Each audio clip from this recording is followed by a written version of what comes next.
Di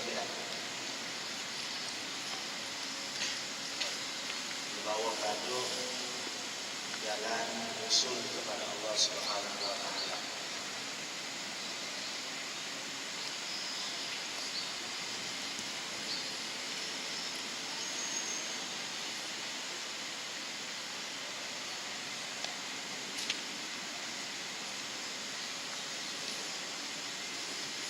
Atas sekali itu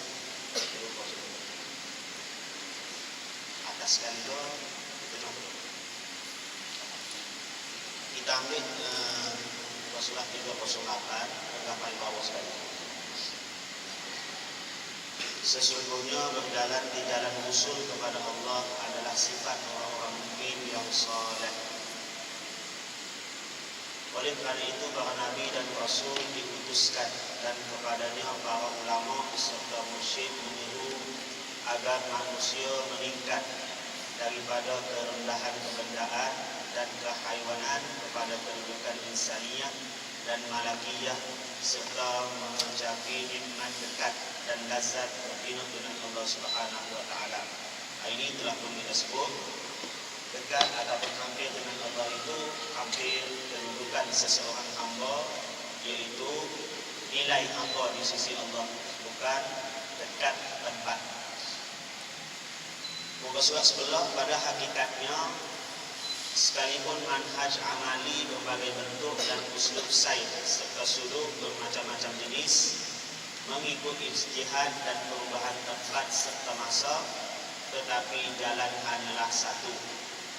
Semua ulama mengajak manusia untuk mengenal Allah Subhanahu wa taala, walaupun dengan cara mana sekalipun, cara yang disyariatkan oleh agama, semua tujuannya satu.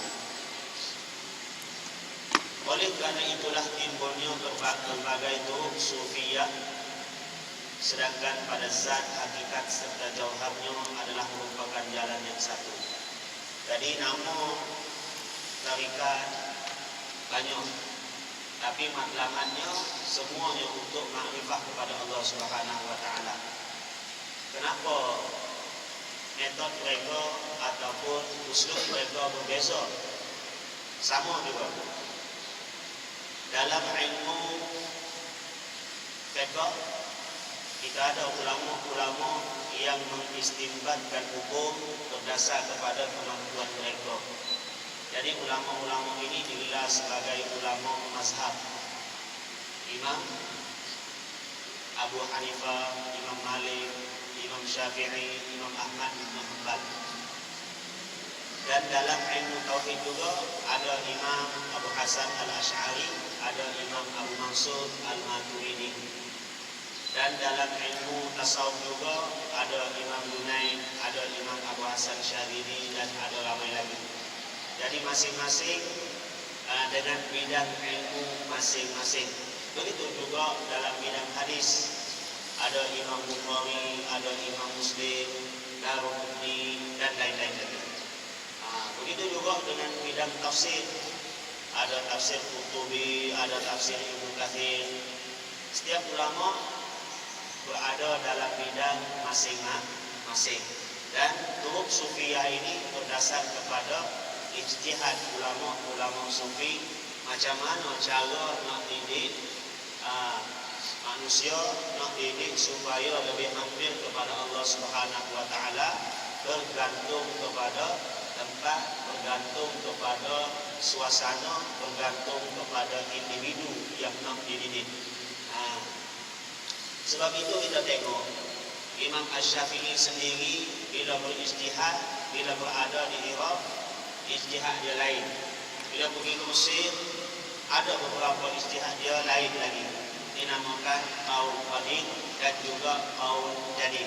Pendapat dia yang lama semasa berada di Iraq, pendapat dia yang baru semasa berada di Mesir. Tak sama sebab perubahan tempat. Begitu juga ulama-ulama dalam ilmu tasawuf, bila lain tempat, lain ulama berijtihad dengan cara yang lain juga mereka mendidik anak murid. Dengan sebab itu timbullah pelbagai turuk ataupun pelbagai jalan ataupun pelbagai tarikat. Tapi asasnya ataupun matlamatnya sama. Semua mereka nak makrifah kepada Allah Subhanahu wa taala, nak mengajak manusia supaya betul-betul kenal siapa pencipta mereka. Menurut pengertian ini, Ibnu Qayyim berkata, manusia ada dua golongan. Satu golongan ilmiah, ini golongan mulia. Dan satu golongan lagi siflah, ini golongan hina. Golongan mulia macam mana, golongan hina macam mana? Golongan mulia man arafat tariq ila rabbih, yaitu golongan yang mengetahui jalan untuk mengenal Allah Subhanahu wa taala. Wasalakaha, dan bukan dia tahu saja jalan nak kenal Allah, dia ikuti jalan tersebut. Ini golongan mulia. Qasidan lil wusuli ilaihi, tujuan dia ikut jalan yang mulia tersebut adalah untuk ataupun dengan niat nak makrifah kepada Allah Subhanahu wa taala. Wa hadha wal karim ala rabbih, dan manusia yang begini adalah manusia yang mulia di sisi Tuhan, di sisi Allah Subhanahu wa taala.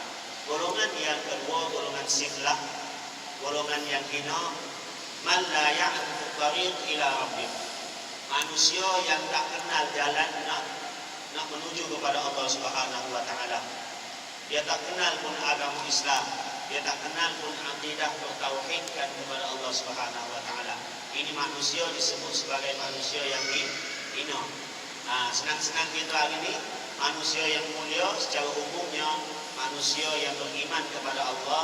Manusia yang hina, manusia yang tidak beriman kepada Allah Subhanahu wa taala. Walam yata'arraf fiha, sudahlah dia tak tahu jalan untuk menuju Allah Subhanahu wa taala, dan dia tidak pula ingin mengetahui jalan tersebut. Sudahlah dia tak tahu, tak ambil tahu pun tak ambil tahu. Ini manusia hina. Fahuwal laibu, inilah manusia yang benar-benar hina di sisi Allah Subhanahu wa taala. Walaupun kita tengok dari segi kehidupan mereka lagi mewah, lagi mulia, walaupun kita tengok dari segi kesenangan mereka lagi senang berbanding golongan manusia yang beriman kepada Allah Subhanahu wa taala. Begitu juga di kalangan manusia yang Islam sendiri.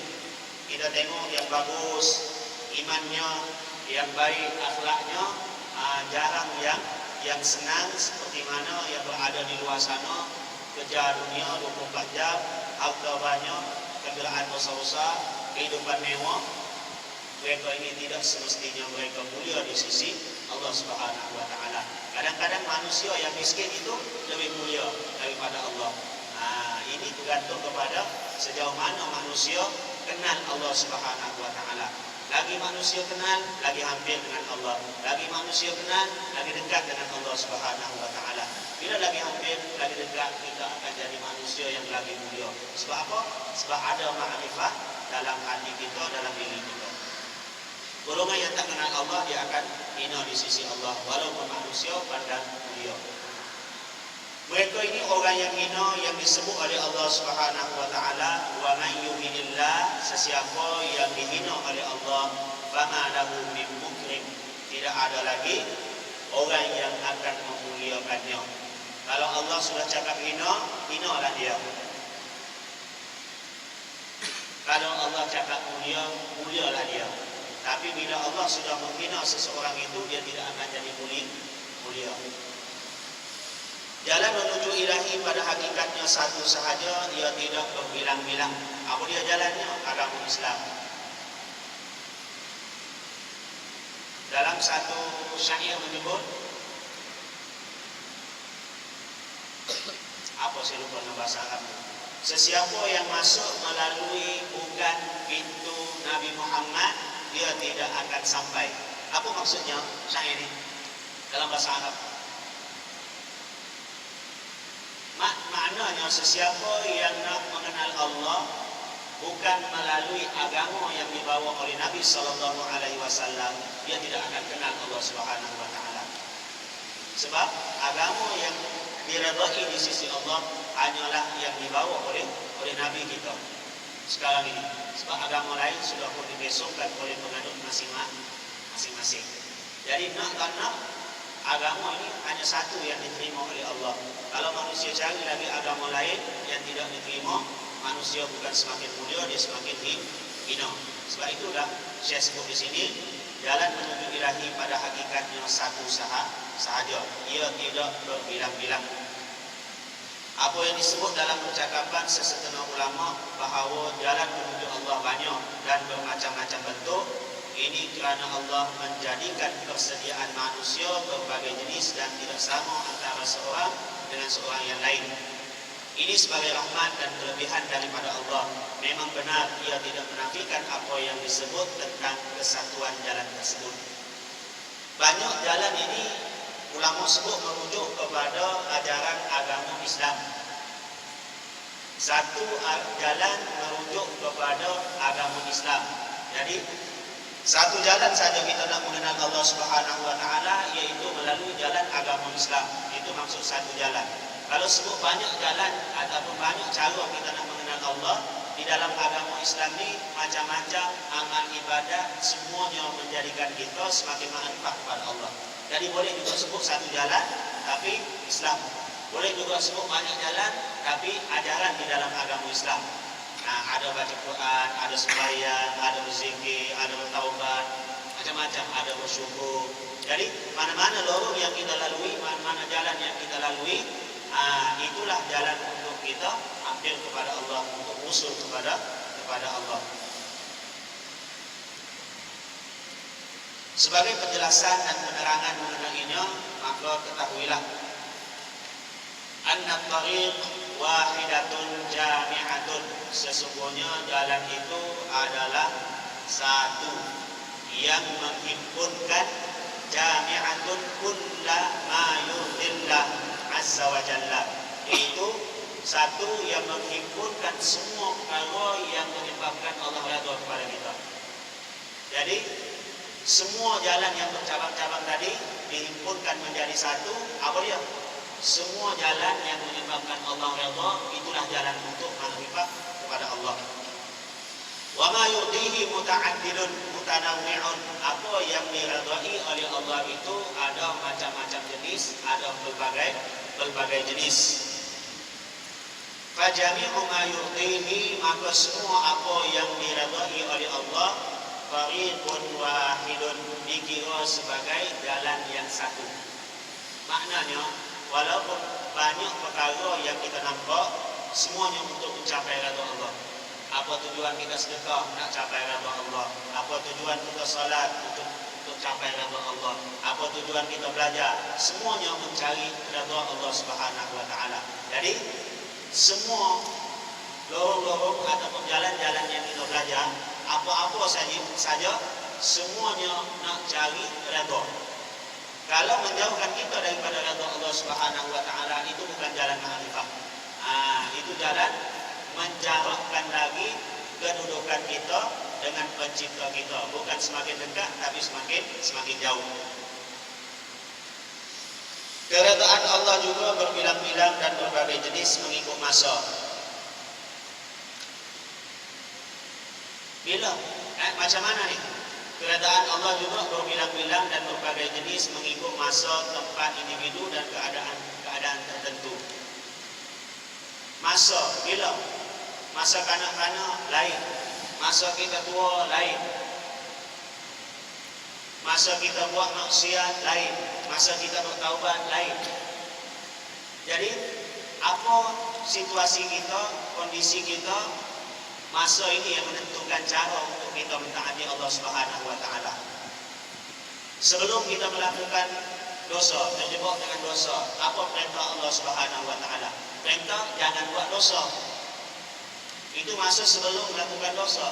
Tapi bila kita terjebak dengan dosa, apa pula perintah Allah Subhanahu wa taala? Bila terjebak dengan dosa, kita perlu bertaubat, kembali kepada Allah Subhanahu wa taala. Ini yang membezakan kita.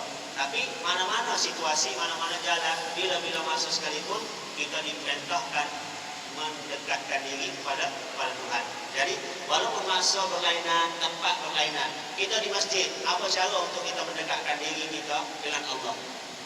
Bila kita berada di pasar, Nabi kata sempurnakan sukatan, sempurnakan timbangan. Itu tempat. Jadi tempat berbeza, cara mendekatkan diri kepada Allah juga berbeza. Bila kita berada di tempat kerja, macam mana cara kita nak mengabdikan diri kepada Allah? Bila kita naik kenderaan, macam mana nak mengabdikan diri kepada Allah? Jadi semua situasi tersebut membezakan kita dengan orang lain untuk mendekatkan diri kepada Allah Subhanahu wa taala. Di rumah, macam mana cara untuk mengabdikan diri kepada Allah? Di rumah dengan cara kita didik anak-anak kita, tolong isteri kita, keluarga kita. Ini cara kita mengabdikan diri menjadi sebagai seorang hamba untuk kita hampir kepada Allah. Kalau di masjid, lain pula cara kita mengabdikan diri kepada Allah. Duduk dengan cara beradab, duduk dengan cara iktikaf, masuk masjid, sembahyang sunat tahiyatul masjid. Jadi semua itu bila berbeza tempat, berbezalah jalan untuk makrifah kepada Allah Subhanahu wa taala. Individu lain pula cara dia. Individu yang kaya macam mana caranya, individu yang miskin macam mana kayanya, dan macam mana caranya, individu yang sederhana macam mana pula caranya. Jadi tak sama di antara satu manusia dengan manusia yang lain untuk mengabdikan diri kepada Tuhan, walaupun Tuhan itu satu. Serta keadaan-keadaan tertentu yang semuanya merupakan jalan menuju keridhaan Allah Subhanahu wa taala. Walaupun banyak individu berbeza, tempat berbeza, masa berbeza, semuanya untuk redha Allah.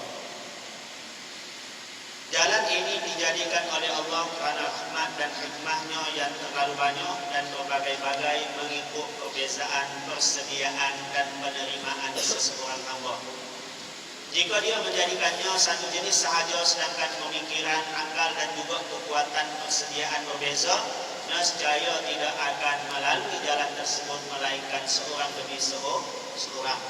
Manusia Allah ciptakan naluri dia tidak sama, sifat dia tidak sama. Sekiranya syariat agama ini Allah ciptakan syariat, Allah tentukan agama ini satu saja, jalan untuk mengambilkan diri kepada Allah Subhanahu wa taala.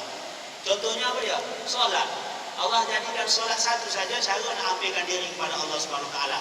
Jadi macam mana manusia yang jiwa dia susah untuk melaksanakan sembahyang? Ini kita cerita bukan cerita yang wajib, cerita yang sunat. Sebab apa? Yang wajib semua manusia mesti melakukan, tidak ada pilihan. Yang sunat inilah yang menyebabkan manusia berbeza nilainya di sisi Allah. Yang wajib kena buat, yang sunat tambah hatta ahbabtuhu, sehingga aku sayang, kasih cinta kepada hamba tersebut.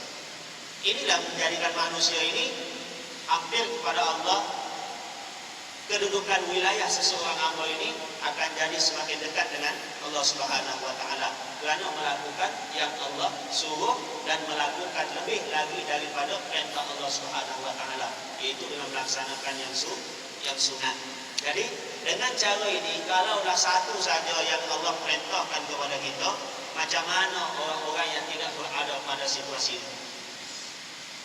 Nabi SAW, bila orang kaya Nabi suruh sedekah, orang kaya Nabi suruh bayar zakat, orang miskin pula macam mana? Ada Nabi ajar ucapan-ucapan tertentu, ibadat-ibadat tertentu yang boleh dilakukan. Bukan setakat orang kaya boleh pahala tersebut, orang miskin pun boleh juga. Jadi maknanya orang kaya pun ada cara untuk mengambilkan diri kepada Allah, orang miskin pun ada cara. Orang kaya sedekah, orang miskin dengan harta, orang miskin sedekah dengan senyuman, sedekah dengan tulang akhirat. Sebab tolong orang lain pun boleh pahala sedekah juga. Jadi dua-dua manusia, walaupun kaya walaupun miskin, ada jalan untuk menghampirkan diri kepada Allah. Ini yang Allah buat jalan untuk makrifah berbeza-beza, bermacam-macam jenis. Ia bertujuan agar setiap individu akan dapat melalui jalan menuju Tuhan mengikut persediaan yang dimiliki, kekuatan serta penerimaannya. Dari sini diketahui mengapakah wujudnya kepelbagaian dalam syariat dan perbezaannya. sedangkan semuanya kembali kepada agama yang satu. Agama satu je, syariat macam-macam jenis. Inilah hikmahnya. Sebab persediaan manusia, iman manusia tidak sama. Benda wajib kita kena suruh semua manusia lakukan. Benda sunat kita tidak boleh paksa manusia buat. Itu iman masing-masing. Kita tidak, benda wajib pun kita kata, ini iman masing-masing. Tidak, benda wajib memang terpaksa manusia buat. Nak tak nak, kau kena buat. Ini arahan Allah Subhanahu Wa Taala. Bila yang sunat, baru kita boleh kompromi. Kita bagi galakan, kita bagi panduan, kita bagi perangsang kepada dia, motivasi kepada dia. Dia nak buat, alhamdulillah. Dia buat, alhamdulillah. Dia belum lagi bersedia untuk buat, maknanya kita tidak boleh terus bubut supaya dia buat. Kenapa? Sebab iman dia berbeza. Manusia ini tidak sama. Contohnya, ada orang tak nak pakai pakaian yang menutup aurat. Ini tidak boleh sebab menutup aurat wajib. Macam lelaki, dia tak nak pakai pakaian yang menutup aurat. Kita kena paksa dia sepatutnya. Tak boleh. Kita kena bagi tahu betul-betul tak boleh. Sebab menutup aurat ini wajib. Dia tak buat, dia berdosa. Tapi kalau memakai pakaian aksesori tambahan, sekarang ni orang panggil kereta kan, kalau pakai kopiah, dia tak nak pakai, itu terpulang kepada dia, bebas. Kita yang pakai kopiah, ahlan wa sahlan. Dia tak nak pakai kopiah, ahlan wa sahlan juga. Sebab iman masing-masing. Masa dia kuat iman, dia buat benda yang lebih baik daripada sebelumnya. Masa kurang iman dia, setakat yang wajib sahaja yang dia buat. Itu baru betul. Baru aman dunia. Sedangkan semuanya kembali kepada agama yang satu. Inna dina indallahil Islam. Sesungguhnya agama di sisi Allah, agama Islam. Tapi syariatnya berbagai. Wa may yabtaghi ghairal Islam dinan, sesiapa yang mencari agama lain selain daripada agama Islam, falan yuqbala minhu, tidak akan diterima daripada dia. Wa huwa fil akhirati minal khasirin. Di akhirat dia termasuk golongan yang rugi. Ini manusia. Dan Allah yang esa, agama satu, Allah esa. Wa ilahukum ilahun wahid. Tuhan kamu adalah Tuhan yang satu, esa. Tapi kepelbagaian amal ibadat itu memudahkan manusia untuk mendekatkan diri kepada Allah.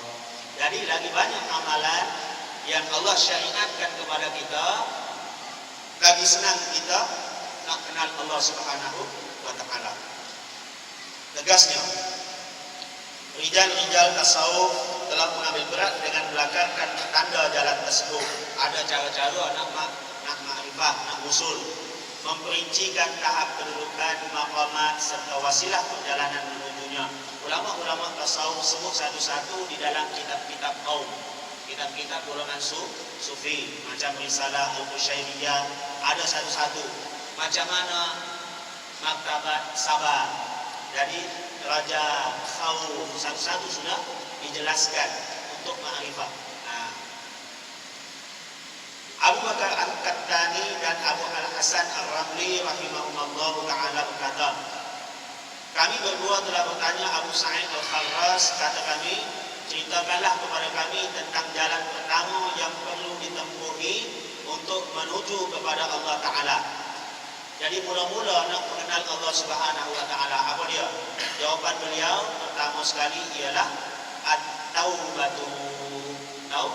Taubat. Maknanya jalan awal-awal jalan untuk kita ma'rifah kepada Allah, nak usul kepada Allah, kita perlu bertaubat. Lepas daripada ini saya akan perincikan macam mana taubat golongan-golongan yang hampir dirinya kepada Allah Subhanahu wa Ta'ala. Dan dia menyebut syarat-syaratnya kemudian dipindahkan daripada maqam taubat ila maqamil khauf, kepada maqam khauf, takut kepada Allah. Min maqamin khauf ila maqamir raja, daripada maqam khauf kepada maqam raja, berharap kepada Allah Subhanahu wa taala.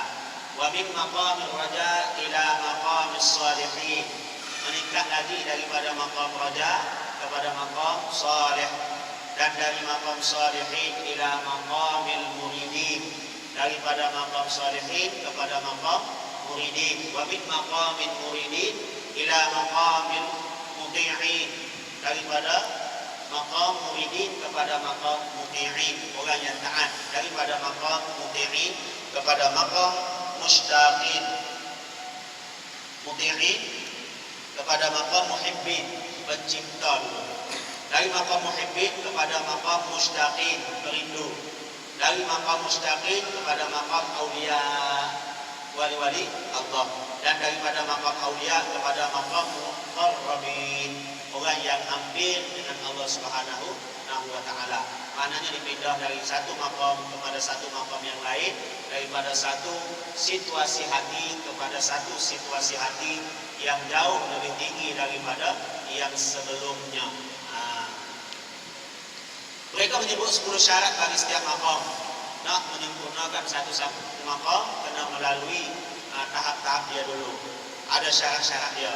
Apabila mereka tekun melaksanakannya, tunduk dan patuh kepadanya, dan dengan hati mereka menduduki tempat ini, maka mereka selalu memandang kepada nikmat dan berfikir terhadap kemurahan serta ihsannya.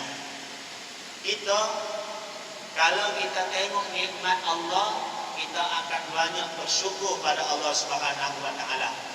Tapi kalau kita tengok kepada ujian Allah Subhanahu wa taala, tanpa kita sedari, lama-lama kemungkinan kita akan kufur kepada Allah Subhanahu wa taala. Sebab itulah fikir banyak-banyak apa nikmat yang Allah bagi kepada kita.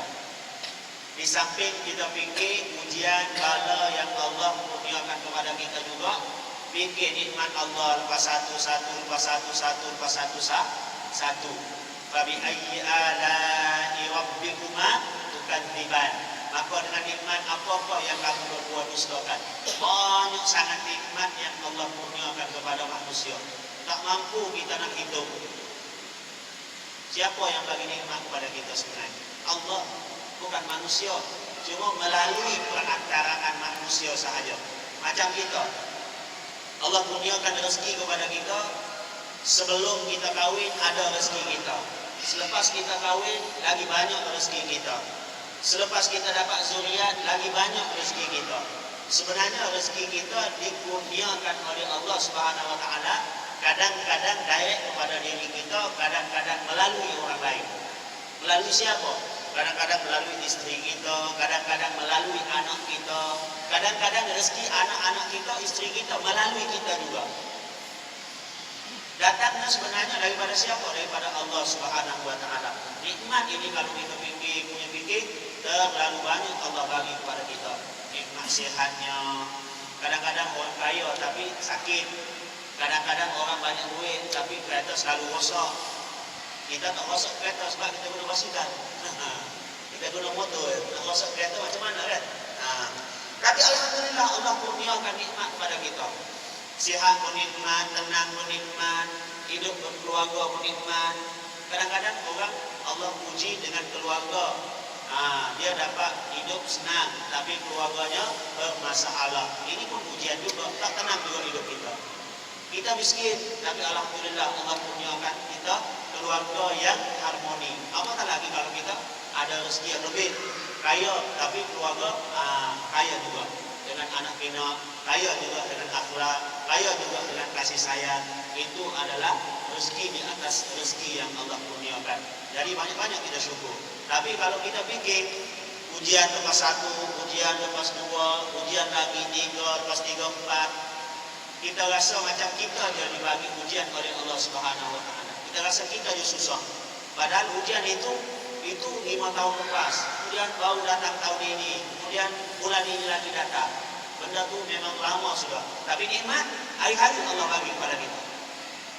Nikmat tidur hari-hari. Nikmat bangun daripada tidur hari-hari. Nikmat buka mata hari-hari Allah bagi kepada kita. Nikmat makan hari-hari, minum, semua. Tapi bila kita bilang ujian Allah, ujian itu bukan sepanjang masa. Inilah yang menyebabkan kita banyak-banyak bersyukur kepada Allah Subhanahu wa taala. Kita tengok betapa pemurahnya Allah, betapa ihsannya Allah terhadap hamba-hambanya. Hatta bukan saja beriman, orang kafir pun Allah bagi lagi nikmat. Kalau nak ikutkan dia dikufur kepada Allah, tak payah sudah Allah bagi rezeki kepada dia. Sebab apa? Allah suruh beriman, mereka tak beriman. Buat apa lagi Allah bagi rezeki? Kalau ikutkan perasaan macam kita, tapi Allah bukan begitu. Dia bagi rezeki kepada siapa yang taat, siapa yang tak taat pun dibagi rezeki juga. Kalau tidak, orang kafir sudah mati. Tapi dunia itu tak ada nilai di sisi Allah. Akhirat itu yang Allah suruh manusia cari. Dikala itu jiwa bersendirian dengan zikir, kita akan tenang bila kita pandang nikmat yang Allah bagi. Macamlah seseorang bagi kepada kita nikmat. Seseorang ni banyak tolong kita, banyak menolong, pelihara kita. Siapa dia ni? Pakcik kita. Kita akan sayang kepada dia. Sebab apa? Kita tengok jasa dia kepada kita.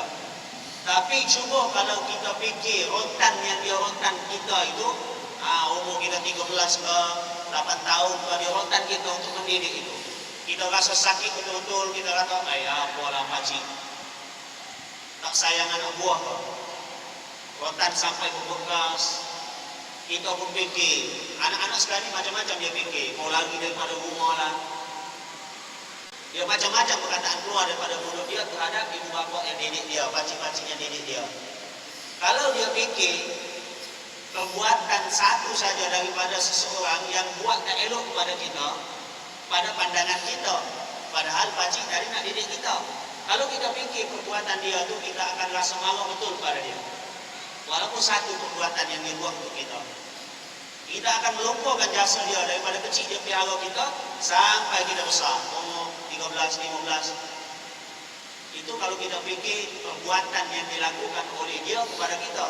Tapi kalau kita fikir jasa dia, kita akan banyak betul bersyukur kepada dia. Jadi yang mana satu yang kita selalu fikir tentang Allah Subhanahu wa taala, tentang nikmat yang Allah bagi kepada kita, tentang musibah ataupun bala ataupun ujian yang Allah nak uji kita. Ujian ini untuk juga pada kita, sama ada meningkatkan iman kita, menggugurkan dosa kita, ataupun menaikkan darjat kita di sisi Allah Subhanahu wa taala. Kalau kita fikir tentang nikmat, jiwa kita akan jadi tenang. Dikala itu jiwa bersendirian dengan zikir, roh kasyaf terhadap malakut kemuliaannya dan ilmu tulus ikhlas kerananya, dan kehendak pula berada di kolam ma'rifah. Ini perumpamaan, kata-kata yang tinggi. Kepadanya dia zahir, pintunya dia ketuk, dan kepada kecintaannya dia melihat. Tidakkah kamu pernah mendengar kata-kata orang bijaksana? Ra'i sawadal laili unsan bidzikrihi.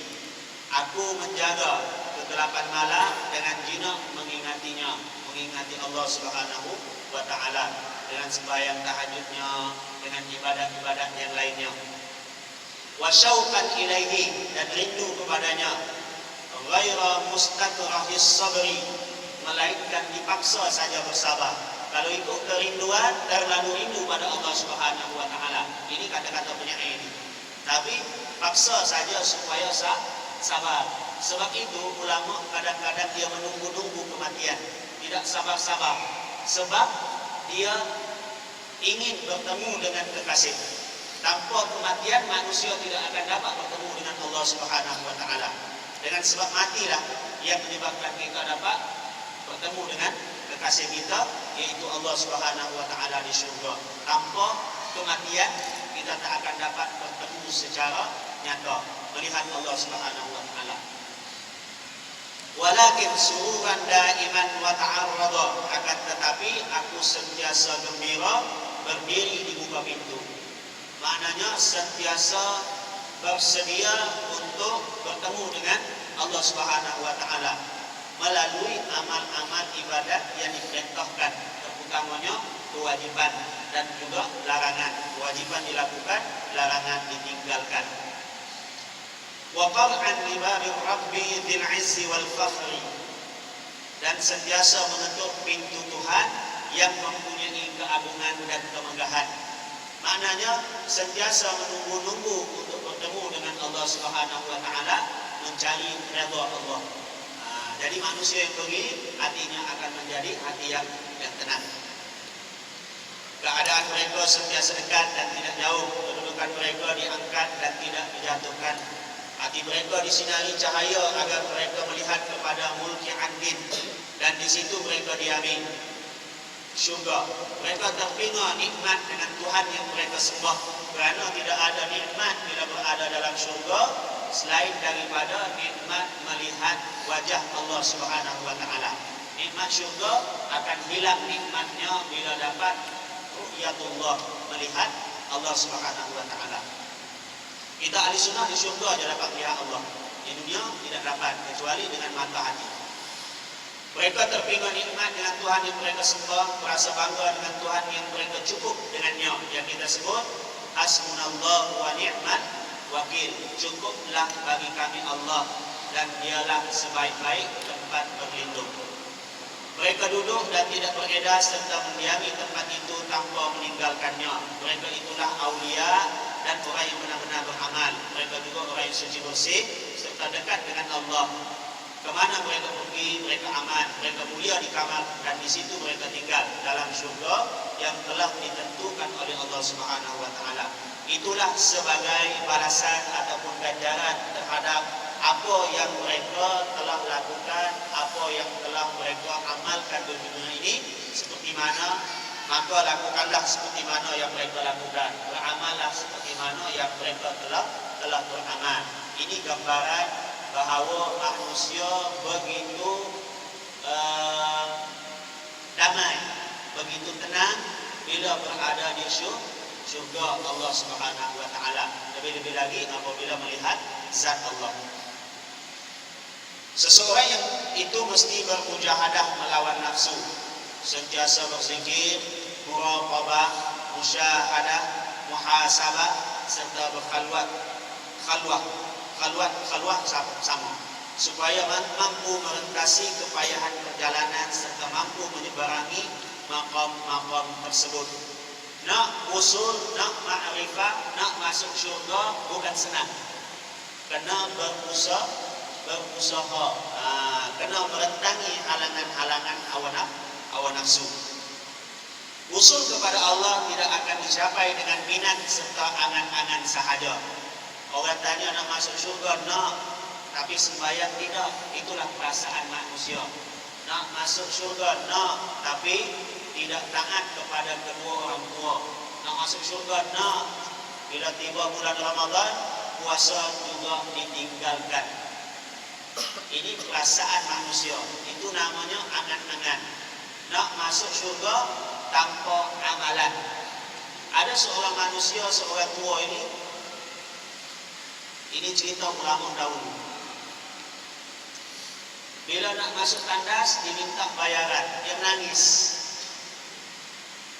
Dulu bayaran bukan sama seperti sekarang ni, 50 sen, RM1 nak masuk tandas. 20 sen susah sudah nak jumpa tempat yang berbayar.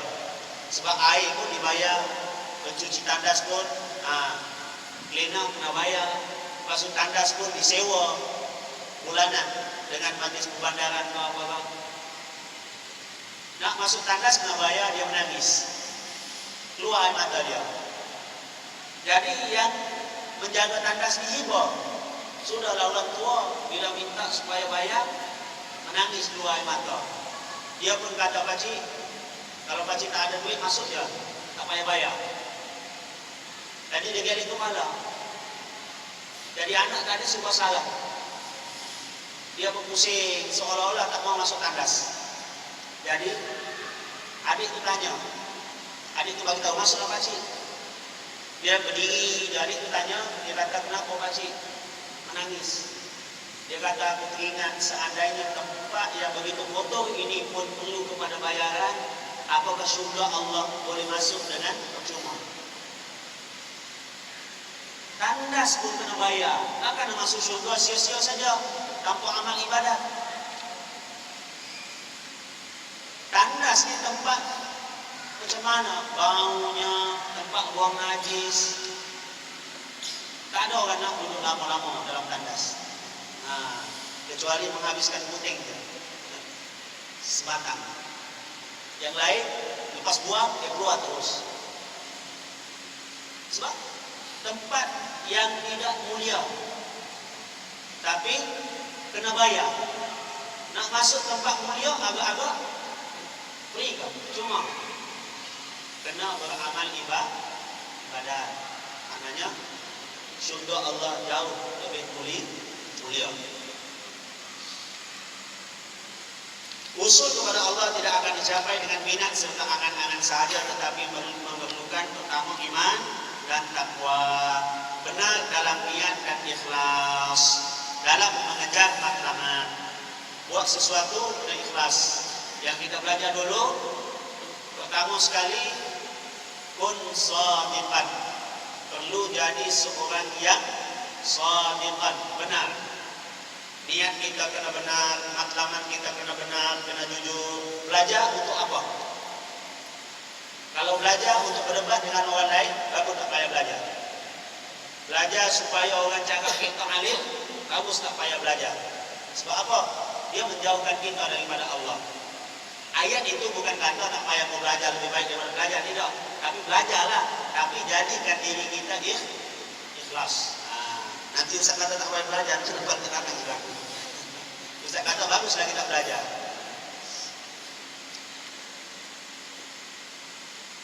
Di saat itu Allah akan memuliakan ahli-ahli suluk dengan ma'rifah yang kamil serta kebahagiaan yang hakiki.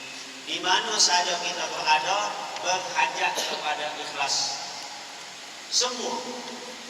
Di mana saja kita berada, berhajat kepada iman. Di mana saja kita berada, berhajat kepada takwa. Tidak ada tempat yang tidak berhajat kepada takwa, tidak ada tempat yang tidak berhajat kepada iman dan keikhlasan. Semua. Kita berada di rumah, kita berada di pejabat, kita berada di jalanan, kita berada bersendirian, kita berada di khalayak ramai. Semuanya berhajat kepada iman, takwa dan keikhlasan. Semua itu perlu dijaga. Syekhul Akbar Imam Muhyiddin Ibnu Arabi rahimahullah berkata, sesungguhnya jalan usul kepada ilmu qaum ialah iman dan takwa. Ini penegasan daripada alim ulama. Wa may yattaqillah yaj'al lahu makhraja wa yarzuqhu min haitsu la yahtasib. Ini takwa juga. Rezeki ada dua jenis, satu rohani dan dua jusmani. Ruhaniyun, rezeki untuk dalaman kita. Yang kedua, jusmaniyun, rezeki jasmani kita, luaran kita, tubuh badan kita. Boleh pakai baju, ini rezeki. Sehat, ini rezeki. Kalau rezeki dalaman, ikhlas, itu Allah yang kurniakan. Itu rezeki daripada Allah. Hati tenang, itu rezeki daripada Allah Subhanahu wa ta'ala. Wattaqullah wa yu'allimukumullah, dan bertakwalah kamu kepada Allah, nescaya Allah mengajar kamu. Ilmu yang Allah ajar juga rezeki, amalan juga rezeki. Ada manusia dikurniakan ilmu saja, tidak dikurniakan amalan. Jadi rezeki dia setakat ilmu saja. Ada manusia ilmu pun dia dapat, beramal pun dia dapat, itu rezekinya lebih daripada orang lain. Dia akan mengajar kamu apa yang kamu tidak ketahui daripada ilmu-ilmu ketuhanan melalui berbagai perantaraan. Bila manusia bertakwa, mustahil manusia itu tidak ada iman. Sebab nak bertakwa, asas dia iman. Bila manusia beriman, bila manusia bertakwa, insya Allah ilmu itu akan datang. Ilmu itu akan datang kepada dirinya dengan cara yang Allah pilih dia. Sama ada dengan cara Allah hantarkan seseorang untuk mengajar dia, ataupun Allah akan menghantarkan dia kepada seseorang untuk diajar. Allah punya cara tersendiri. Allah nak jadikan seseorang baik. Kita kata, dulu mustahil si Anu ni jadi baik. Aku kenal dia ni daripada zaman kanak-kanak, kami sama-sama dulu. Tapi sekarang ini, bagus betul dia jadi imam. Tapi kita tak tahu cara Allah macam mana, cara Allah nak jadikan dia baik. Allah berhentikan dia daripada kerja, Allah stop dia daripada nikmat-nikmat. Allah kasih susah dia. Kenapa? Nak suruh dia bergantung direct pada Allah Subhanahu wa taala. Allah didik melalui hati dia. Kita nampak tubuh badan dia biasa macam dulu juga. Tapi hati dia jauh lebih baik daripada kita. Kita tak tahu. Maknanya didikan Allah Subhanahu wa taala kita tidak boleh jangka. Kadang-kadang manusia yang dulu baik kita kata kenapa jadi begini? Mamanya tak suka dia, bapaknya tak suka dia, dia dianggap anak derhaka, mamanya cakap macam-macam pada dia. Tapi bagus budak ini dulu, selalu nombor 1 di kelas, masuk tingkatan pun ketua pelajar lagi.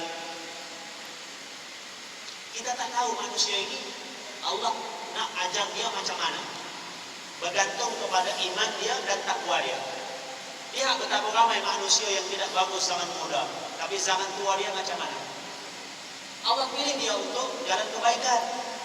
Betapa ramai juga kita tengok manusia zaman muda dia mengambilkan diri kepada rumah-rumah Allah Subhanahu wa taala. Tapi tengok zaman tua dia tak pernah kelihatan. Sebab itulah Nabi ajar kita supaya doa. Allahumma rabbitni ala dinik. Ya Allah, teguhkanlah aku di atas agamamu. Doa sepanjang masa supaya kita teguh di atas agama Allah Subhanahu wa taala.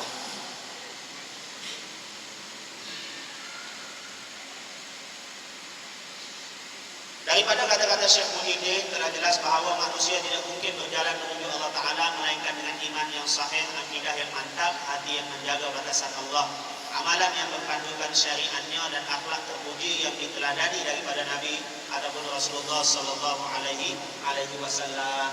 Semua itu adalah berpandu kepada Al-Quran dan juga sunnah Nabi. Ini yang menjadi pengikat yang menghubungkan manusia dengan Allah. Belajar ilmu tasawuf dihubungkan dengan Allah, dihubungkan dengan syariat. Belajar tarikat dihubungkan dengan agama, dihubungkan dengan syariat, Quran dan juga sunnah. Tapi bila belajar tasawuf, bila belajar tarikat tidak ada hubungan dengan agama, itu dinamakan melencong, menyeleweng. Sebab itu ulama-ulama tasawuf sebut, Imam Junaid sebut, tariqatuna muqayyadun. Jalan kami ini terikat bil kitabi was sunnati, dengan Al-Quran dan juga sunnah Nabi sallallahu alaihi wasallam. Belajar apa-apa pun kembali kepada Quran, kembali kepada sunnah Nabi sallallahu alaihi wasallam, baru kita betul perjalanan kita. Kalau tidak kita akan menyeleweng wal iyadu billahi ta'ala. Sesiapa yang tidak mensucikan diri daripada syahwat yang hina serta kebodohan diri, pasti melencong dari perjalanannya atau terhenti di pertengahan jalan, menyebabkan tersesat dan menderita. Allah Subhanahu wa taala akan hijab dia daripada makrifat. Kenapa? Kerana niat tidak betul.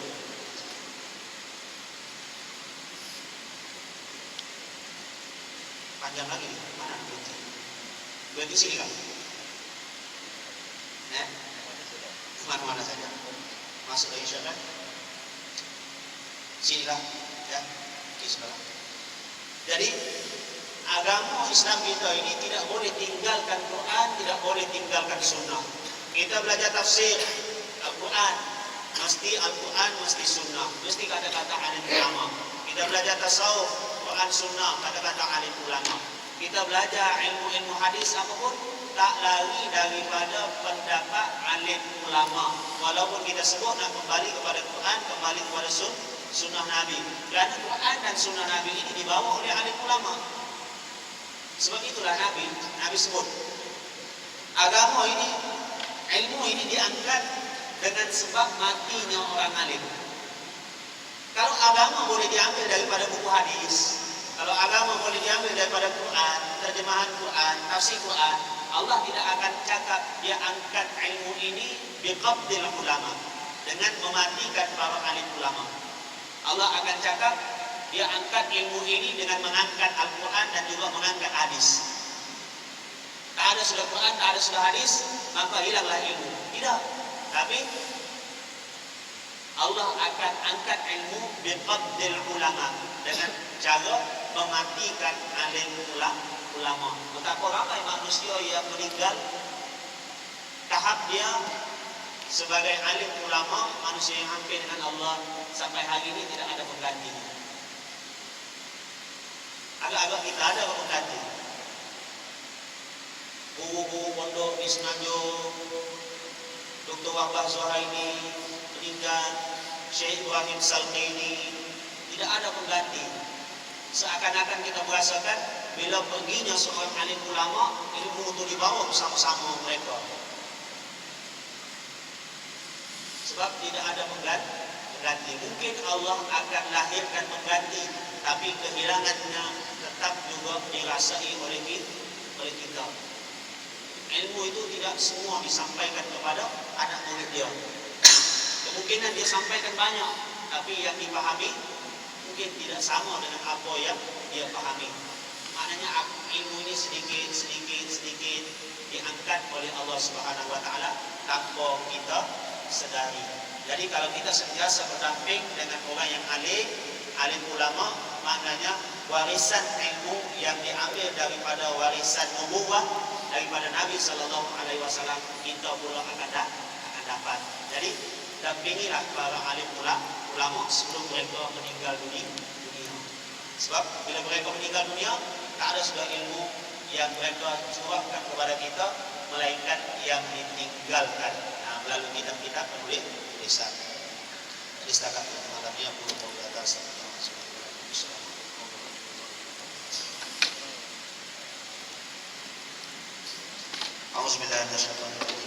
Bismillahirrahmanirrahim. Wassalatu wassalamu ala asyrafil anbiya'i wal mursalin wa ala alihi wa sahbihi ajma'in. Subhanaka la ilma lana illa ma 'allamtana innaka antal alimul hakim. La haula wa la quwwata illa billah. Allahumma rabbana atina fid dunya hasanah wa fil akhirati hasanah wa qina adzaban nar. Sallallahu ala sayyidina Muhammad wa ala alihi wa sahbihi ajma'in. Subhana rabbika rabbil izzati amma yasifun. Wassalamu